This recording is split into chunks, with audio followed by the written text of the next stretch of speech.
Bonjour, je suis Monsieur Faux-Lenglove René, concepteur développeur informatique, développeur logiciel, ancien étudiant de la faculté de droit et de sciences économiques de l'Université d'Orléans.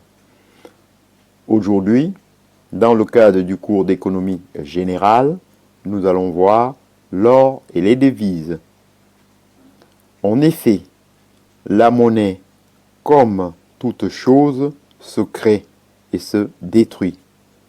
Voici deux des trois types des biens réels, avec le crédit, qui peuvent se transformer en monnaie. 1. L'or. Il est la plus ancienne voie de création monétaire qui a régi nos économies pendant quelques siècles. Il était considéré universellement comme une forme pure de richesse.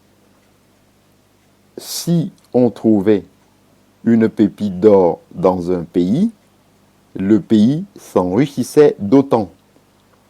La banque centrale pouvait émettre de la monnaie en échange de cet or qu'elle stockait dans ses coffres.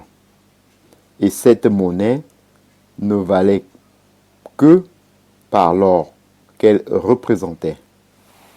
Si par hasard l'or disparaissait des coffres, cette monnaie ne valait plus rien. À la fin de la Première Guerre mondiale, les stocks d'or de banques européennes avaient fondu comme neige au soleil, ayant été utilisés en grande partie pour payer les achats d'armes et de vivres aux États-Unis. Les monnaies européennes connurent une dégringolade catastrophique. De nos jours, l'or est démonétisé.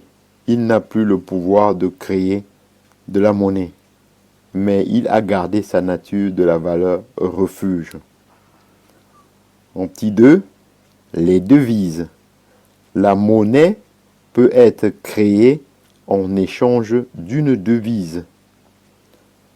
Un Américain arrive en Europe avec des dollars. Il les échange contre des euros. La Banque centrale européenne, BCE, en échange des dollars qu'elle reçoit, crée des euros. En réalité, ces euros sont créés contre la certitude que la richesse réelle de l'Europe va s'accroître de l'équivalent en biens physiques des dollars reçus.